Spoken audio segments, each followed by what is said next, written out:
Did you know that a huge chunk of the American West, including states like California, Nevada, Utah, Arizona, and parts of others, was once part of Mexico? How did this massive transfer of land happen? It's a complex story of ambition, conflict, and expansion. And it really kicks off in the early 1800s with one place in particular, Texas. Back then, Texas was a sparsely populated northern province of Mexico. After Mexico gained independence from Spain in 1821, its government was eager to develop the region and create a buffer against both Native American raids and potential U.S. expansion. So, they came up with a plan: invite American settlers in. They offered huge tracts of land for incredibly cheap prices. The deal was simple: become Mexican citizens, convert to Catholicism, and follow Mexican law, which included the abolition of slavery. One of the first and most successful land agents, or empresarios, was Stephen F. Austin.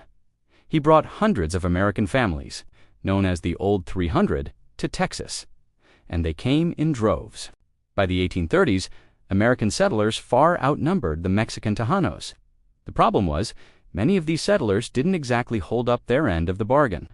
They continued to speak English, maintained their Protestant faith, and, crucially, many brought enslaved people with them, directly defying Mexican law. Tensions began to bubble. The cultural and political differences were just too big to ignore.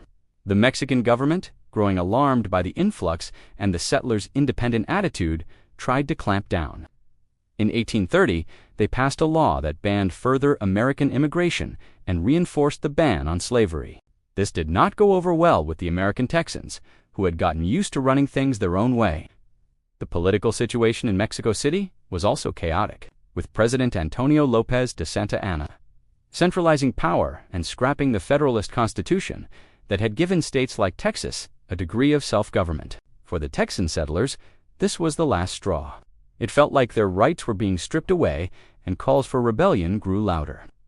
The first shots of the Texas Revolution were fired in 1835 at the Battle of Gonzales. The famous slogan, "Come and take it," originated here, referring to a small cannon the Mexican army had come to retrieve. What started as a dispute over a cannon quickly escalated into a full-blown war for independence. The most iconic battle, of course, was the Battle of the Alamo in 1836. A small group of Texan defenders, including famous figures like Davy Crockett and Jim Bowie, held out for 13 days in a San Antonio mission against Santa Anna's much larger army. Although they were ultimately defeated, their sacrifice became a powerful rallying cry. Remember the Alamo. It galvanized support for the revolution and fueled a desire for revenge. Just a few weeks later, the Texan army, led by Sam Houston, surprised Santa Anna's forces at the Battle of San Jacinto.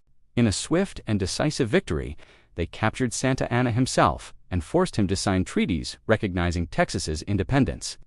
Mexico's government never officially accepted these treaties, but in practice, Texas was now its own country, the Republic of Texas, also known as the Lone Star Republic.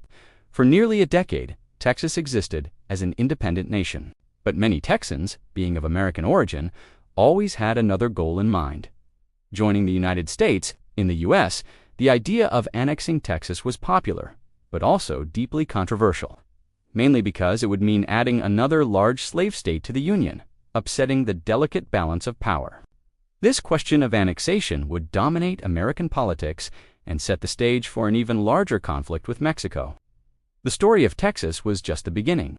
The desire for westward expansion, a belief known as manifest destiny, was about to lead the United States on a path that would dramatically redraw the map of North America. We'll dive into that in the next part. Thanks for watching.